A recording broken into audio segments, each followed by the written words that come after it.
हो, हाय, नमस्कार. श्री स्वामी समर्थ. तर माझ्या कुंडीमध्ये छोटी-छोटी रोपं आलेली एलोवेराची आहेत ना, तर ती छोटी-छोटी आलेली. त्याचबरोबर हे सुद्धा झाड आम्ही एक बी घातलेलं, तर ते सुद्धा आलेलं. तर ती रोपं आहेत ना, तर ती आम्ही गावाकडं आणली आणि तुळस होती ना, तर तुळशीमधली ती आधीची माती होती ना, तर ती काढून आम्ही नवीन माती घातली होती त्याच्यामध्ये आणि अशी एलोवेराची झाडं वेगवेगळ्या प्रकारची माझ्याकडे झाडं होती ना, तर तीच आम्ही लावली होती. काल संडे होता त्यामुळे.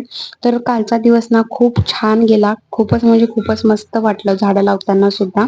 तर प्रत्येकानं आहे ना, तर त्या आपल्या अंगणामध्ये एकतरी झाड दरवर्षी का होईना किंवा बर्थडे असतो बघा कोणाचा, तर तुम्ही त्या दिवशी एक तरी झाड असं लावलंच पाहिजे. असं झाडं लावायला ठराविक काळ असं नसतो. तर आपल्याला जेव्हा वाटतं ना, आपण तेव्हा झाडं लावू शकतो.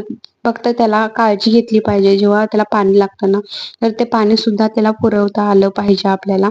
तर ही झाडं आहेत ना, तर ती व्हाईट कलरची झाडं आहेत बघा आणि ही मी आणलीत ना, तर ती पिंक कलरची त्याला फुलं येतात बघा आणि ती व्हाईटमध्ये आहेत आणि ही मी आणली तर ना, तर ती पिंकमध्ये आहेत. तर